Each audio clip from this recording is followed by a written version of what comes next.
Welcome again young learners to this part of National Income and Related Aggregates.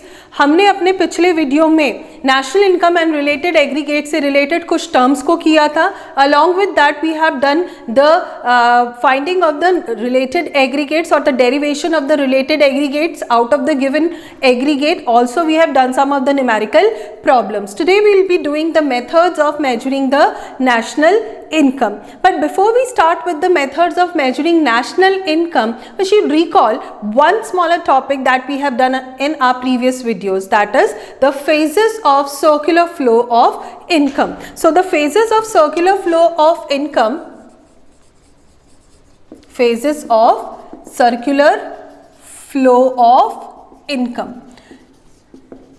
The phases of circular flow of income are the base of the methods of measuring national income. So there were three phases of circular flow of income. The first phase was the production phase. Second phase is income phase. And the third phase is the expenditure phase.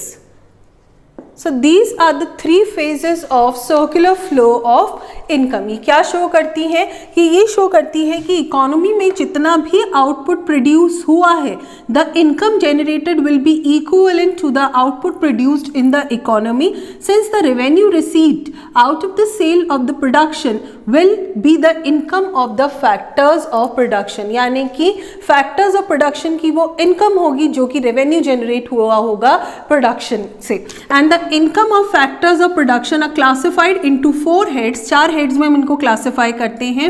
Rent for land, wages for the services of labour, interest for capital and profit for entrepreneur. So these are the factor income given to the factors of services. Then हम यहाँ पर एक assumption लेते हैं that there is no saving in the economy and the entire income earned is spent on the expenditure, consumption expenditure. So here the income, जो income हुई है वो सारी की सारी क्या हो जाएगी, खर्च हो जाएगी. That is the entire income earned will be spent on the consumption, disposed of, on the purchase of goods and services. So it is purchase of goods and services. Again, the purchase of goods and services stimulate the demand, the investment, क्योंकि ये क्या है, demand है, जिसकी वजह से further क्या होगा, इन्वेस्टमेंट स्टिमुलेट होगा. It will induce the producers to produce more in the economy, जिसकी वजह से ये क्या कर रहे हैं, डिमांड कर रहे हैं. It will create the demand in the economy, because of which the producers will do the production again. फिर से प्रोडक्शन होगा and again the income will be generated, again it will B disposed of on the purchase of goods and services, and this process will continue since the human wants are endless. और ये process continue होगा क्योंकि जो human wants है वो endless है, and that is why the demand will induce the producers to produce more and the circle will go on in the economy. Based on these three phases, we have the methods of measuring the national income. These methods are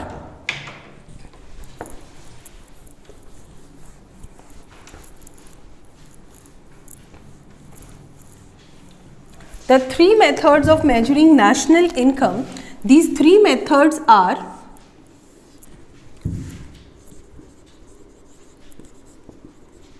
value addition method, जिसे हम output method भी कहते हैं.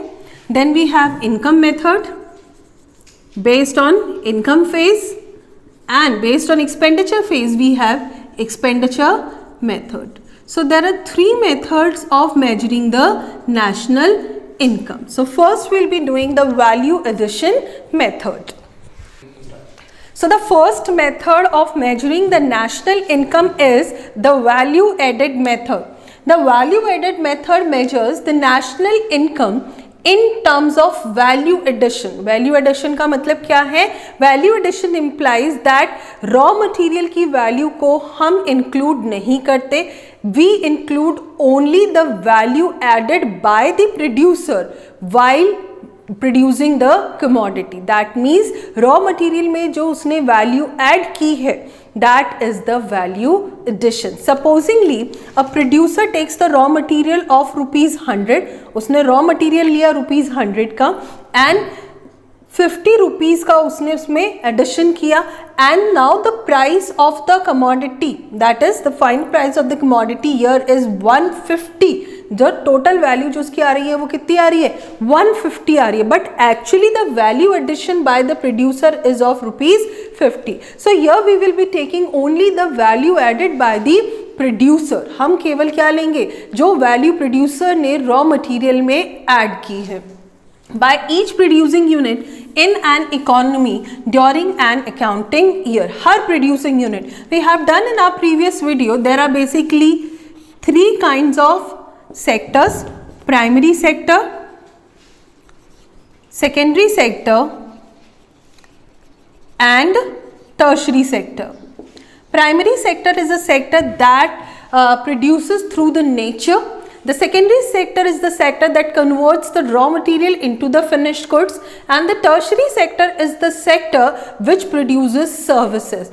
So all the producing unit, जितनी भी producing unit है economy में, उनका जो total output produced है या value addition by each producing sector, the sum total of that will be the national income of the economy. तो अब हम करेंगे कि किस तरीके से हर प्रोड्यूसिंग सेक्टर की वैल्यू एडिड को कैलकुलेट किया जाएगा. चिल्ड्रन यहाँ हर एक चीज़ ध्यान देने वाली है वो ये कि आपके पास क्वेश्चन में सेक्टर्स से भी आ सकता है कि each sector is given, supposingly the intermediate consumption of primary sector is given, the value of output of primary sector is given, या आपको फर्म्स के थ्रू भी आ सकता है. So firm is itself a producing unit, firm भी producing unit है and the sectors के अंदर भी हमारे पास क्या होती हैं फर्म्स ही होती हैं. तो हमें कंफ्यूज नहीं होना है. If we are given with the sectors, we will be taking sector wise. If we are given with the firms, we will be taking it according to the firms. So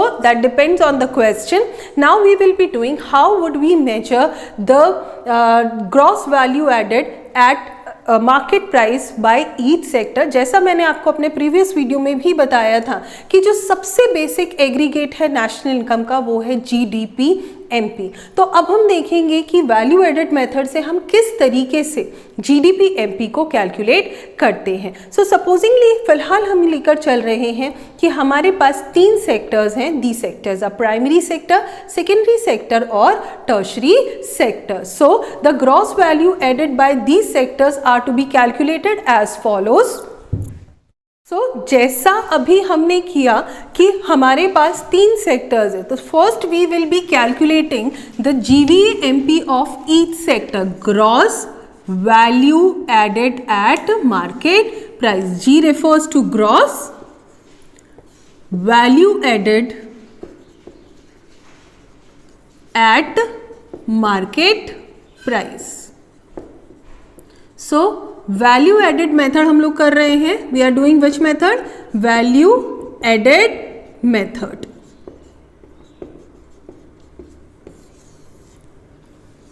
so gross value added at market price by primary sector. हर sector का पहले हम लोग calculate करेंगे gross value added at market price. कैसे calculate होगा? It is the value of output, value of output of primary sector minus intermediate consumption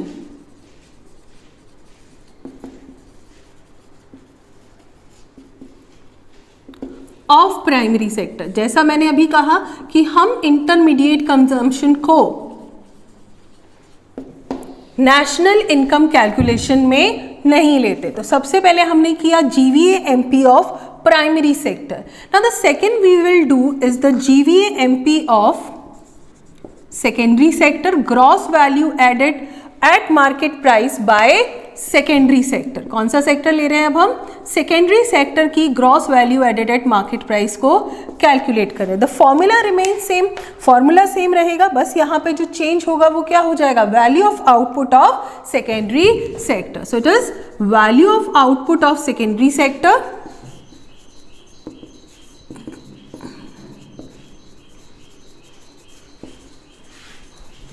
minus intermediate consumption of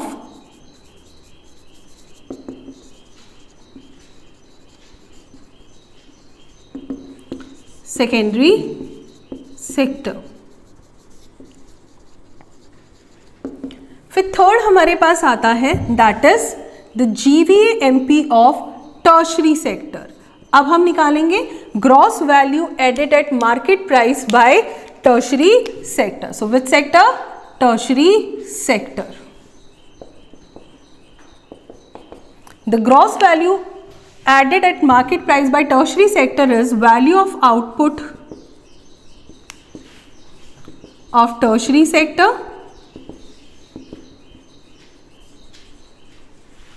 minus intermediate consumption of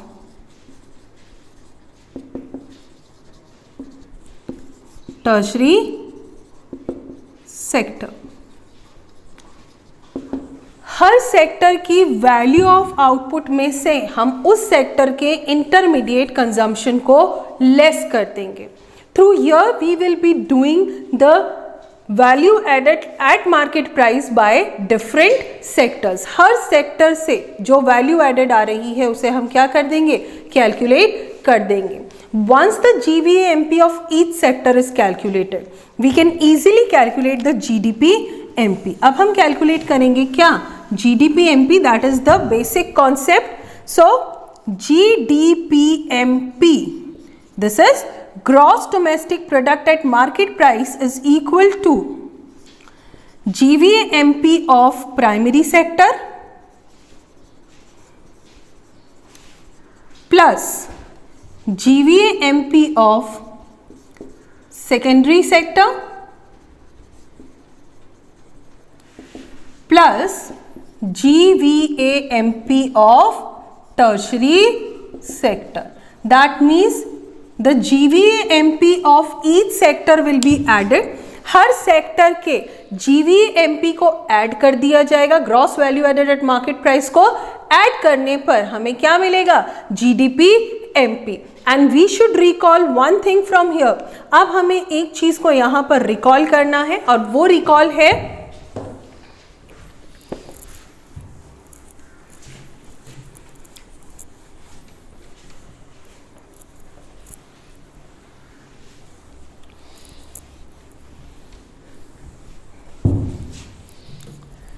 जब भी हमें gross से net का calculation करना है, from gross to net the depreciation is deducted.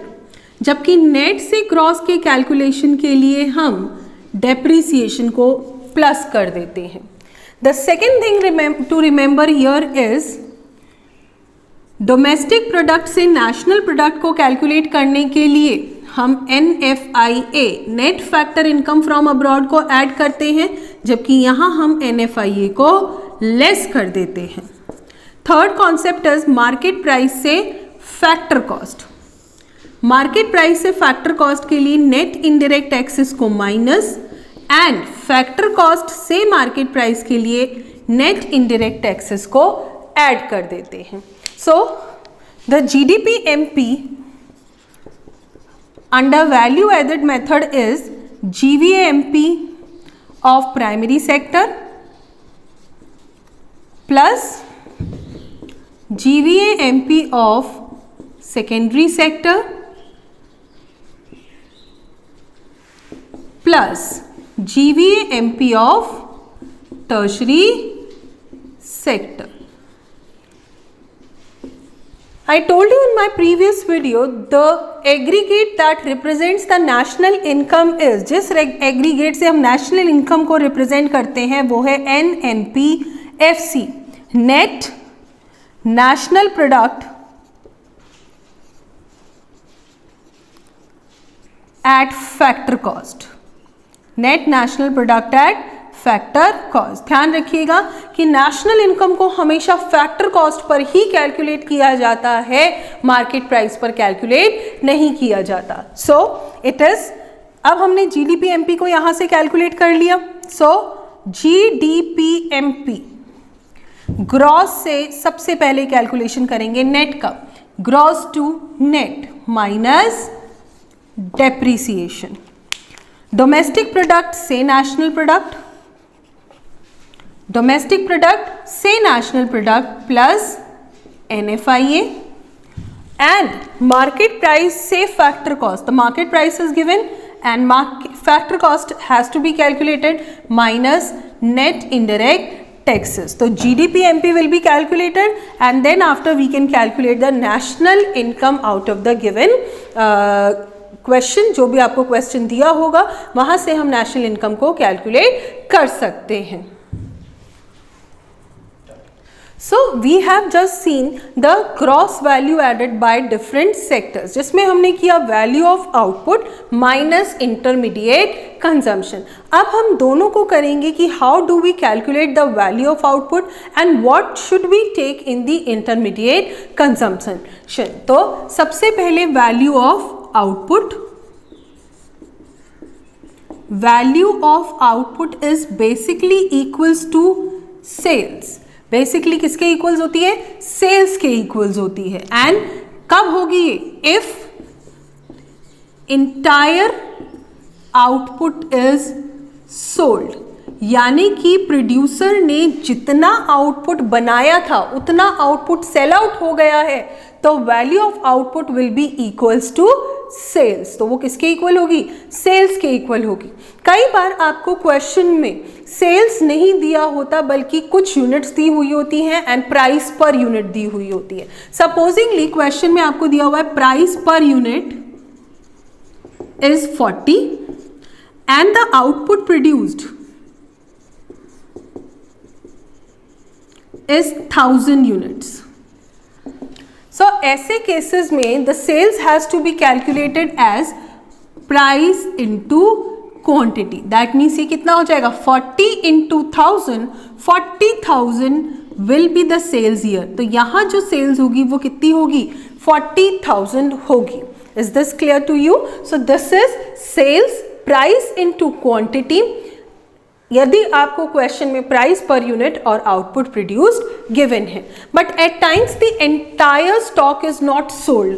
कई बार ऐसा होता है कि सारा का सारा स्टॉक सोल्ड आउट नहीं होता during the year and that creates the inventory, और जिसकी वजह से क्या क्रिएट हो जाती है? इन्वेंट्री क्रिएट हो जाती है. So the second thing here is if entire output is not sold, output is not sold, then तो क्या होगा उस केस में? The value of output is equals to sales plus change in stock. Change in stock, change को हम delta से भी represent करते हैं और हमने अपने प्रीवियस वीडियो में किया था. The change in stock, change को हम डेल्टा यानी कि ट्राइंगल से भी रिप्रेजेंट करते हैं. Change in stock is equal to closing stock minus opening stock. ये शो करता है कि at the end of the year कितनी इन्वेंट्री अनसोल्ड रह गई है प्रोड्यूसर के पास. तो the value of output is equals to sale, यदि सारा का सारा आउटपुट सेल आउट हो जाता है, and if the entire output is not sold, in that case the value of output is equals to sales plus change in stock. Then we have, अब हम करेंगे कि सेल्स को किस तरीके से दिया हो सकता है क्वेश्चन में and how do we take the different components of sales.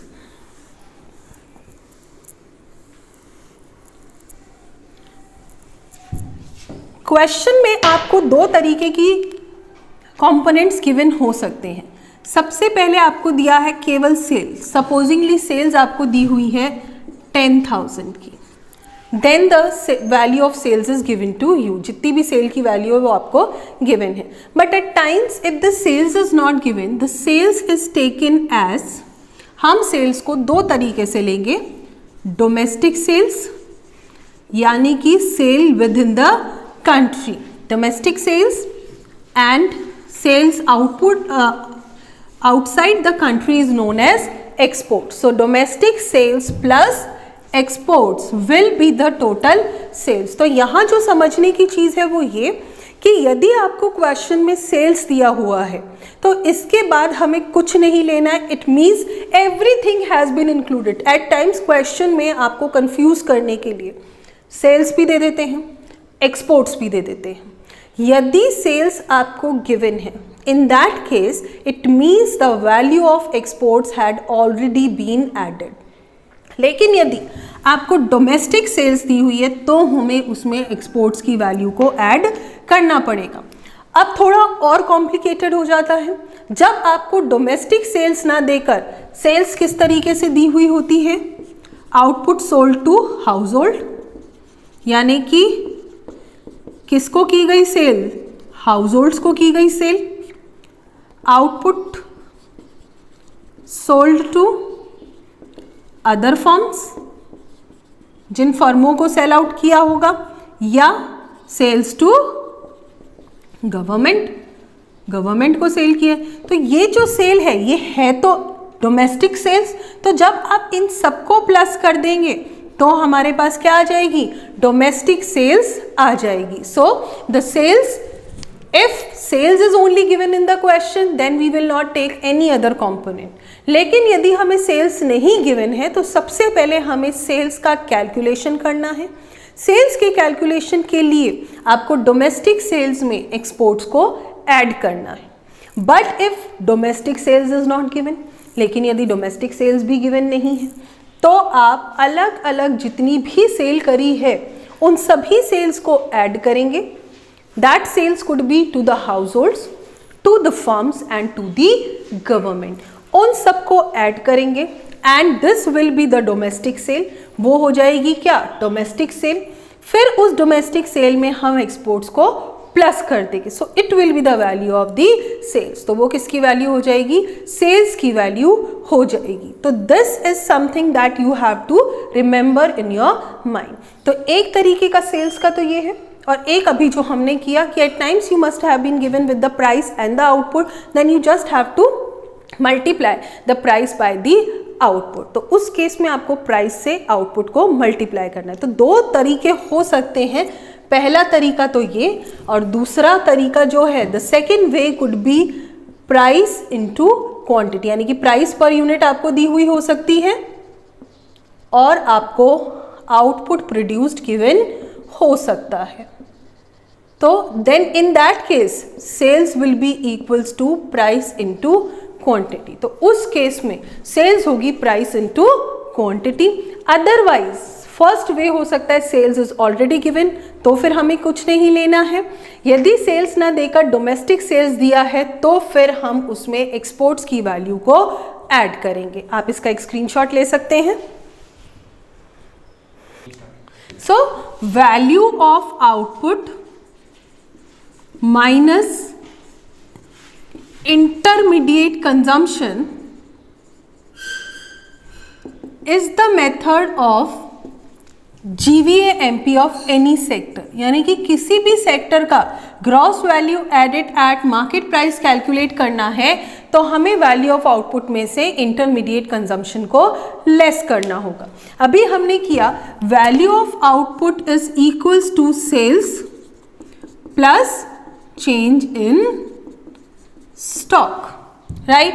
फिर हमने किया कि सेल्स आपके पास दो तरीके की हो सकती है, डोमेस्टिक सेल्स एंड एक्सपोर्ट्स। यदि आपको सेल्स गिवन है तो बहुत अच्छे, नहीं गिवन है in that case the domestic sales will be added to the exports. Then यदि आपको डोमेस्टिक सेल्स भी गिवन नहीं है तो आपको डोमेस्टिक सेल्स किस तरीके से कैलकुलेट करनी पड़ेगी, sales to house holds,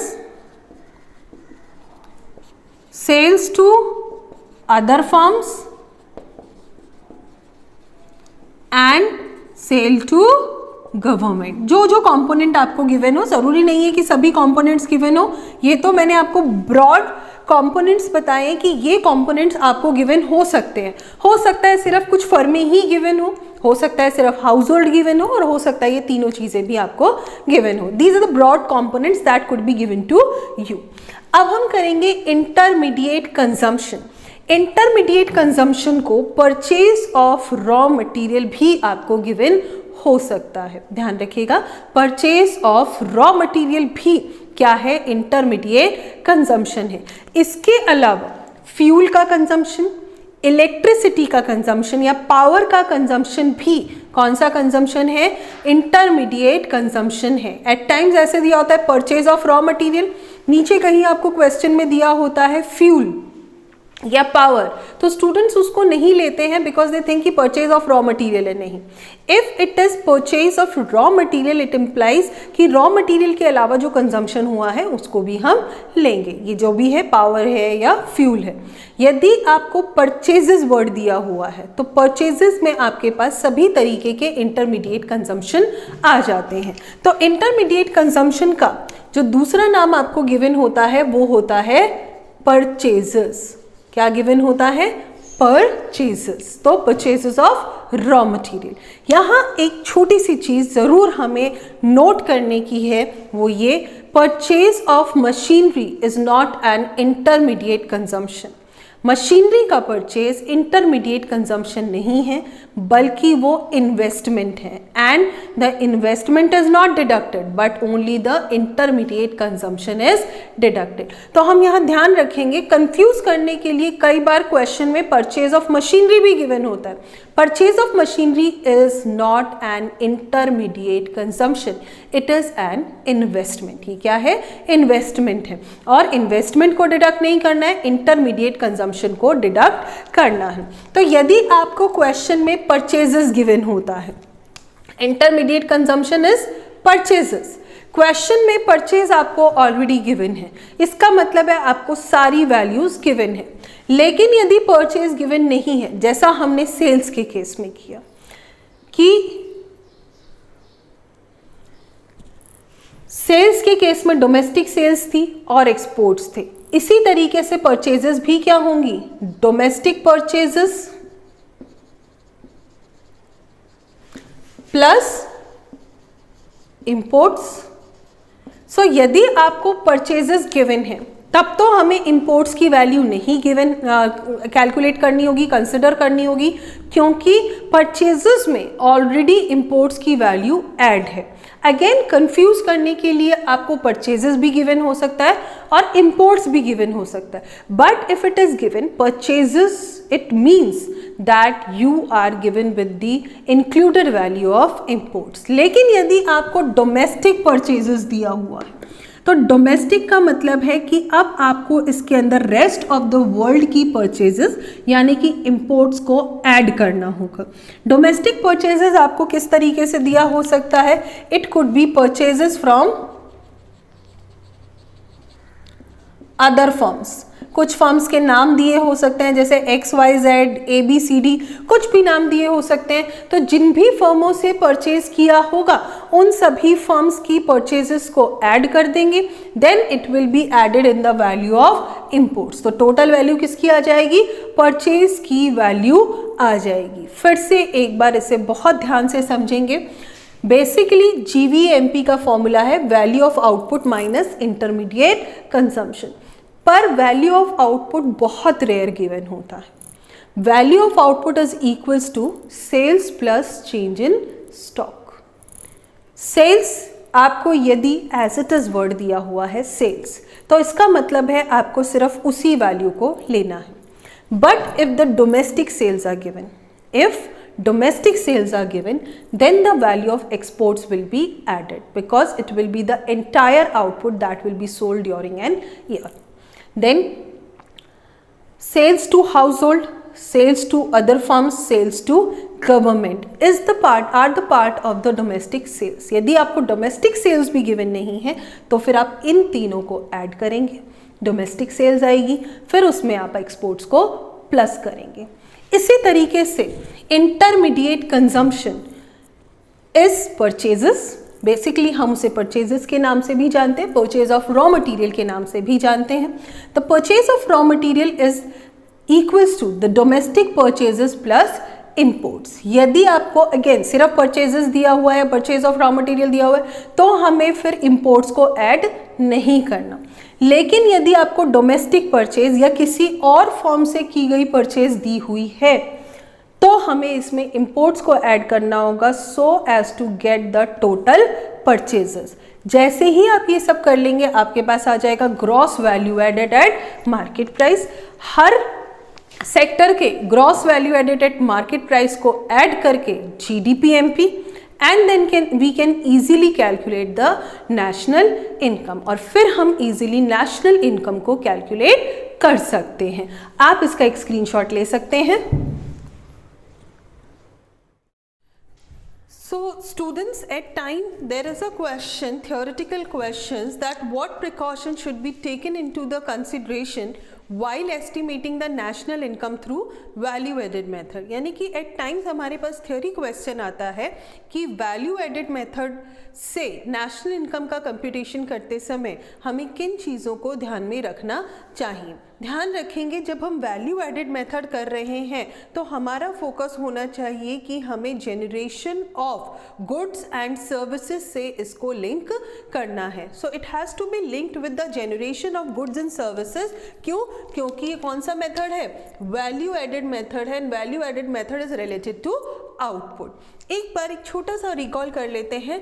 circular flow की फेजेस कहती हैं दैट द प्रोडक्शन और the output in the economy, यानी कि जो आउटपुट इकोनॉमी में हुआ है वो इनकम के इक्वल है, and that is equal to the expenditure. That means all these three move in the similar direction. The more will be the output, the more will be the income, and then the more will be the expenditure. So keeping in the mind, we will be moving towards the precautions for regarding value added method। सबसे पहली precaution आती है production for self consumption. इसका मतलब है कि यदि producer ने जो गुड्स प्रोड्यूस किए हैं उनमें से कुछ गुड्स को अपने सेल्फ कंजम्पशन के लिए रिटेन कर लिया। Supposedly a producer has produced 100 units and he retained 20 units for self consumption, तो क्या उन 20 units की वैल्यू को इंक्लूड किया जाएगा?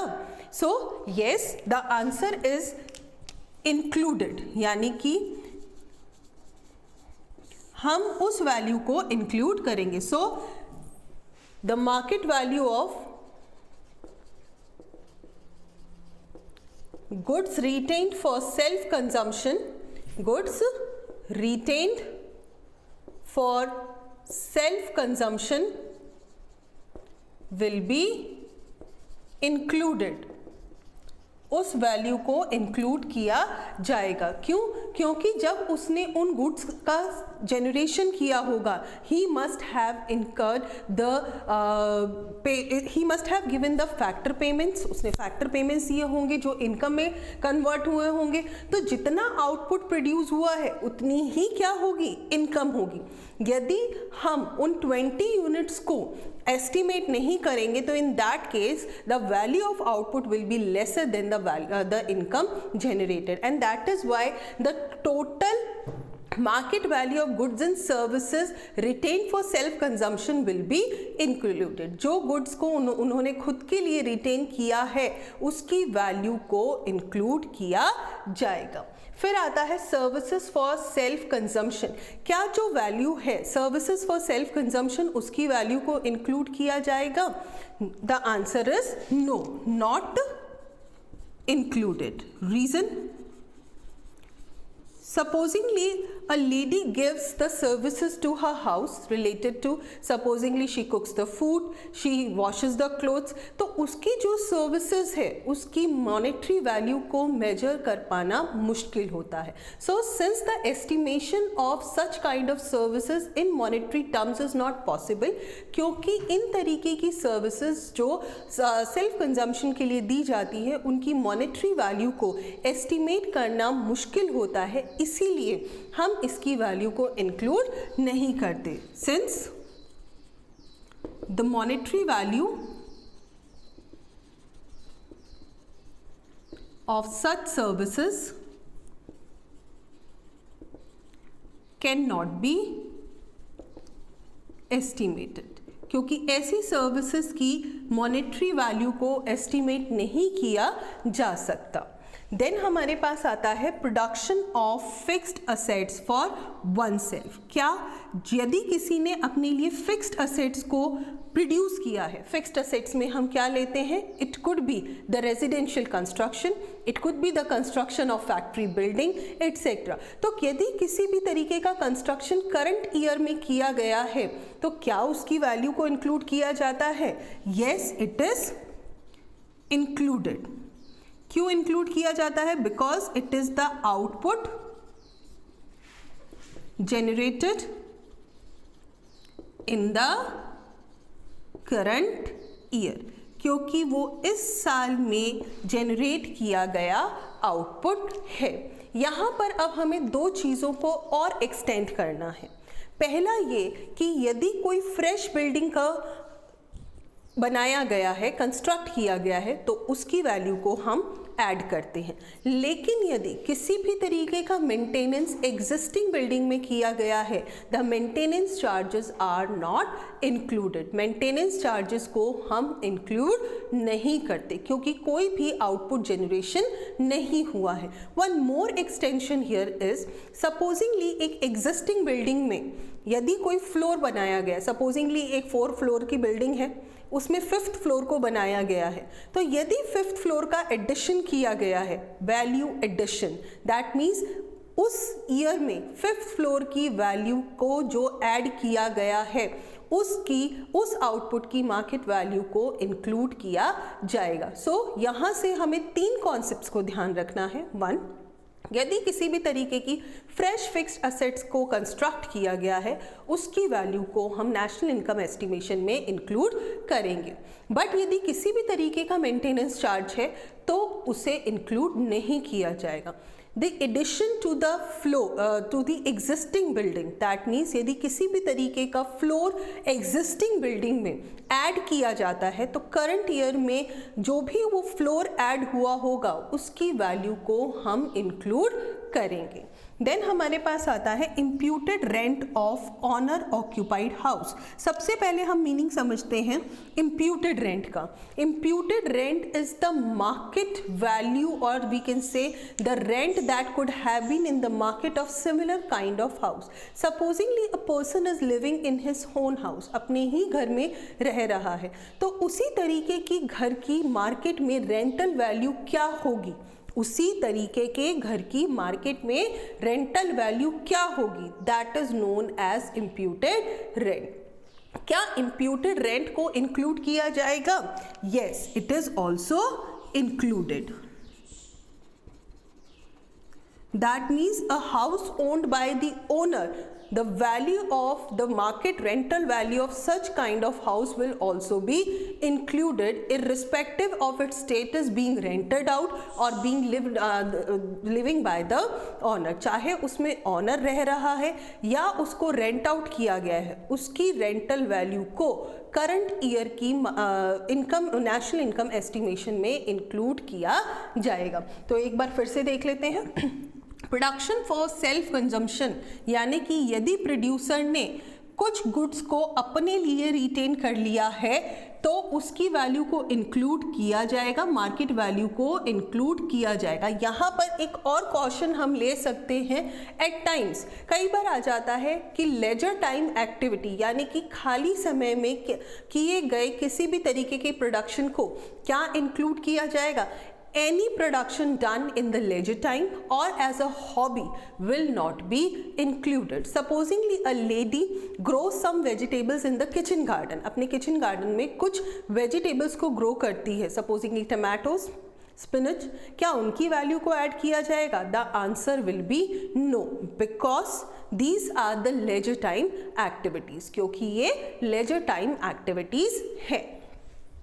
सर्विसेज फॉर सेल्फ कंजम्पशन को इंक्लूड नहीं किया जाएगा क्योंकि इनकी मॉनेटरी वैल्यू को एस्टिमेट करना डिफिकल्ट होता है। Then production of fixed assets for oneself. Fixed assets could be fixed assets could be the residential construction, the factory building etcetera. क्या उसकी वैल्यू को इंक्लूड किया जाएगा?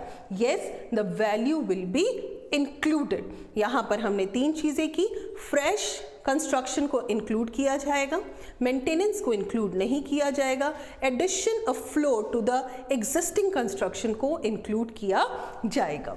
Then imputed rent of owner occupied house को include किया जाएगा, yes it will be included. That means a house irrespective of its status of being rented out or the owner is living inside the house, the market rental value will be included। आप इसका एक screenshot ले सकते हैं। फिर हमारे पास आगे आता है कि क्या हम sale of second hand goods को नेशनल इनकम एस्टिमेशन में इंक्लूड करते हैं? The answer is no, that is it is not included. क्यों? क्योंकि जैसा मैंने आपको बताया कि हम वैल्यू एडेड मेथड को करते समय आउटपुट जनरेटेड को देखेंगे। Supposingly one vehicle has been produced in year 2015 और उसी व्हीकल को रीसेल किया गया है, यानी कि सेकेंड हैंड गुड है वो, इन द ईयर 2019। तो क्या 2019 में इसकी वैल्यू को इंक्लूड किया जाएगा?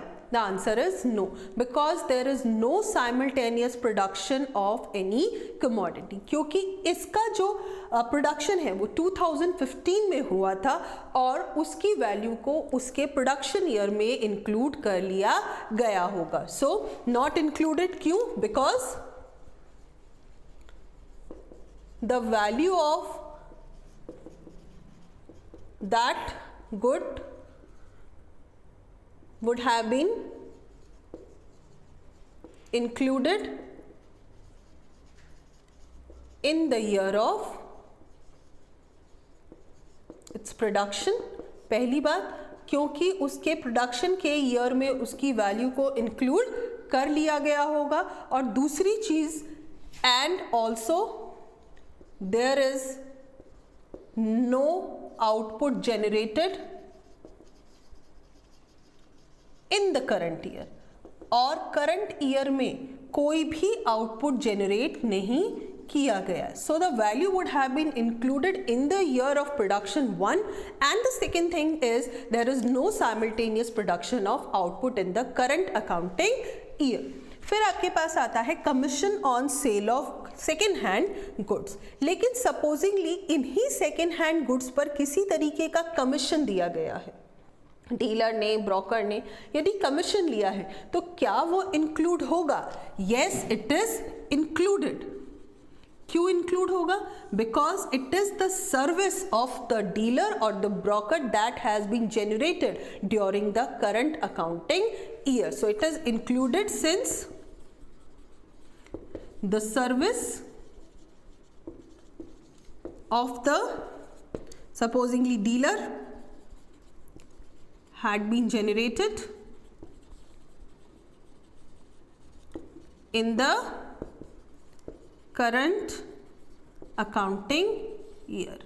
क्योंकि उसकी सर्विसेज को करंट अकाउंटिंग ईयर में जनरेट किया गया है, और हमने किया था कि output could be in the form of goods और in the form of services. यदि गुड्स एंड सर्विसेज को करंट अकाउंटिंग ईयर में जनरेट किया गया है तो उसकी वैल्यू को इंक्लूड किया जाएगा। हालांकि आउटपुट को तो जब प्रोड्यूस किया गया था उस ईयर में उसकी वैल्यू को इंक्लूड किया गया, but the commission earned is in the current accounting year and hence the value will be included।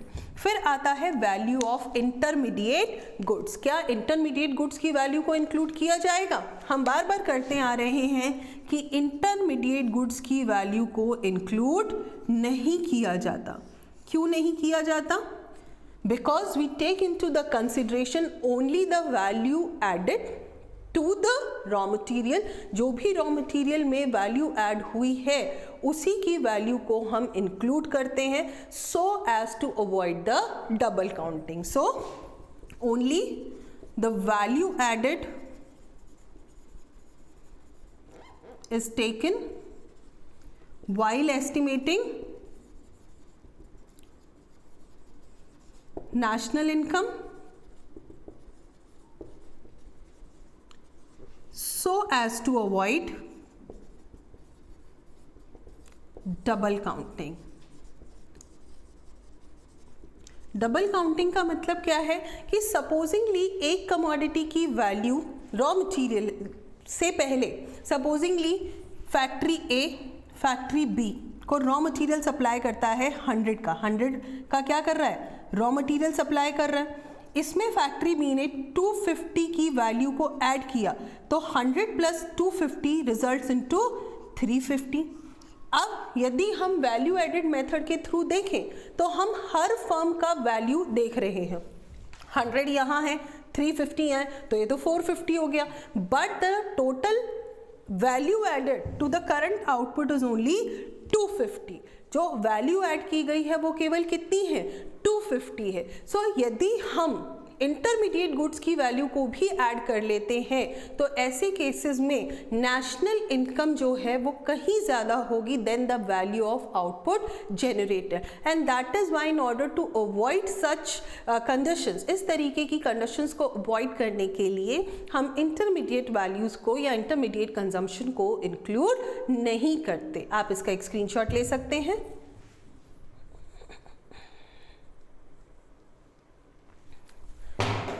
So children, अब मिलेंगे हम नेक्स्ट वीडियो में। Thank you very much.